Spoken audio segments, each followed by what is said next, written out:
September 12th, 2022, Monday of the 24th week in Ordinary Time. A reading from the first letter of St. Paul to the Corinthians. Brothers and sisters, in giving this instruction, I do not praise the fact that your meetings are doing more harm than good. First of all, I hear that when you meet as a church, there are divisions among you, and to a degree, I believe it. There have to be factions among you, in order that also those who are approved among you may become known. When you meet in one place, then, it is not to eat the Lord's Supper, for in eating, each one goes ahead with his own supper, and one goes hungry, while another gets drunk.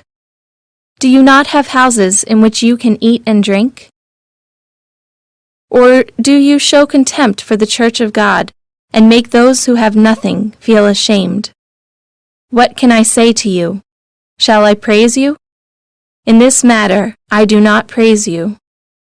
For I received from the Lord what I also handed on to you, that the Lord Jesus, on the night he was handed over, took bread, and, after he had given thanks, broke it and said, "This is my body that is for you.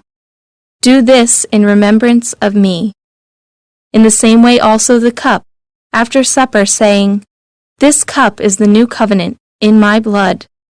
Do this, as often as you drink it, in remembrance of me.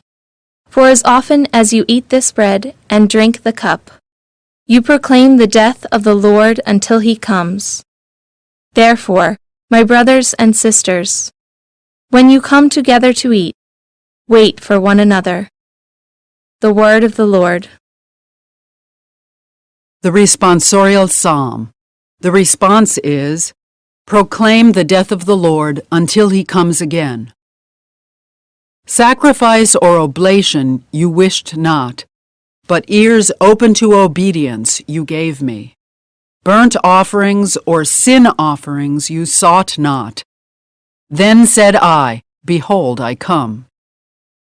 Proclaim the death of the Lord until he comes again. In the written scroll it is prescribed for me. To do your will, O my God, is my delight, and your law is within my heart. Proclaim the death of the Lord until he comes again. I announced your justice in the vast assembly. I did not restrain my lips, as you, O Lord, know. Proclaim the death of the Lord until he comes again. May all who seek you exult and be glad in you, and may those who love your salvation say ever, "The Lord be glorified." Proclaim the death of the Lord until he comes again. A reading from the Holy Gospel according to Luke. When Jesus had finished all his words to the people, he entered Capharnaum. A centurion there had a slave who was ill and about to die, and he was valuable to him. When he heard about Jesus, he sent elders of the Jews to him, asking him to come and save the life of his slave.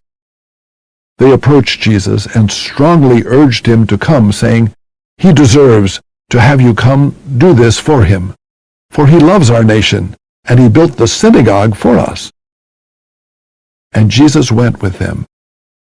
But when he was only a short distance from the house, the centurion sent friends to tell him, "Lord, do not trouble yourself, for I am not worthy to have you enter under my roof. Therefore, I did not consider myself worthy to come to you. But say the word, and let my servant be healed. For I too am a person subject to authority, with soldiers subject to me. I say to one, 'Go,' and he goes, and to another, 'Come here,' and he comes, and to a slave, 'Do this,' and he does it." When Jesus heard this, he was amazed at him, and turning, said to the crowd following him, "I tell you, not even in Israel have I found such faith." When the messengers returned to the house, they found the slave in good health. The Gospel of the Lord.